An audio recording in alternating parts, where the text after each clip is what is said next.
नमस्कार मंडळी, कशा आहात सगळे? मस्त मजेत ना? तर आम्ही पण मजेत. तर मंडळी बघा, आत्ताच इथं गाराचा पाऊस झालाय आणि आता सगळ्याची सुगी काढणी आली आहे बघा.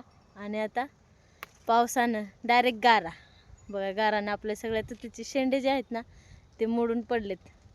यावर्षी बहुतेक निसर्गाला का नाही शेतकऱ्याला वर येऊ द्यायचं काही दिसत ना. आता काढणीला आलेत पिकं आणि गहू म्हणा, ज्वारी म्हणा, हरभरा डायरेक्ट गारा ना. आता ते कसं होऊन जाईल. आणि आपल्या हो का तुतीचे बघा, आपली चांगली एवढी चांगली आलेली तुतीचा त्याचा डायरेक्ट शेंडा जो आहे ना तो गाराने तुटून पडलाय जाग्यावर. सगळीकडून शेतकऱ्याचेच हाल आहेत, आहे का नाही मंडळी? तुमच्या इकडं पडल्यात का गारा? पडला का तिकडं पाऊस? नक्की कमेंट करून सांगा बघा. आमच्या इकडं तर गारा पडल्यात आणि असे आपले शेंडे जे आहेत ना तुतीचे ते सगळे असे तुटून खाली पडले. कसं यायचं वर शेतकऱ्यांना, आहे का नाही? अवघड गोष्ट.